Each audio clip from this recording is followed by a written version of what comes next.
timore ma penjo mondo wang'e ere yo maber ma inyalo tim godo twak gi jopiny. Aduoki. Yes. Ing'eyo president has a right kech maja kar jot ne mondo luong jomo dwaro mondo wach wechegi. Number 2 wachako wacho ni agenda wa en bottom up. Number 3 mondo mi ing'e ni mondo mi japiny kata mondo mi governor yud nafas laro gi president ok yotga. So kiluongo jokala luongo ni delegation. Monso delegation iso ni gin group mo otelo ne sectors mopogore opogore. So koluongo to wacho ni kawuono ni mondo Kisumu bi wach problems gi. To gimone wach ka batie ni meetings gi be gin gi olemo. Mane mana chako Osako. Olemo tinani ya. Na none gi penjo wania ni Osako. In kaka ja Kisumu ni dhi State House. No dhi chiemo kama.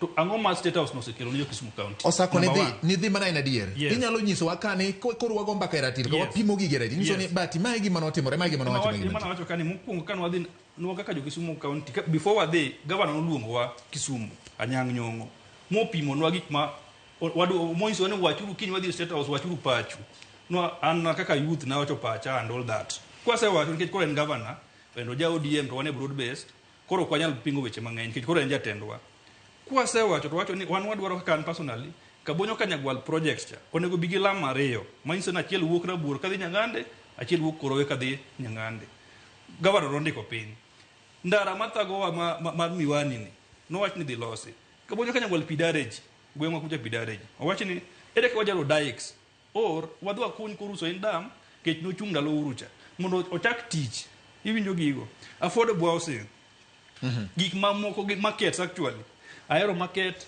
Kombewa market all these markets kan wasewacho gi governor nowacho ni ondiko piny nyaka no wuog State House kawuono gigo dhi mbele tich dhi mbele kabonyo kanyagwal project dhi mbele all these projects dhi mbele hizo ni kaka yo Kisumu County one gi profit or one gi ber Siaya County the same thing notimore Siaya kawuono gik moko timore Siaya so onego mwalimu nje ka jopuonja kanyara rapa ndipo ka 2 weeks onego wang'e jopuonjora ne gichiwa ngone president to bose timgi do mani an ayie gi mowachogo ayie kodi kendo ok nadagi gik motimgo chiw ndara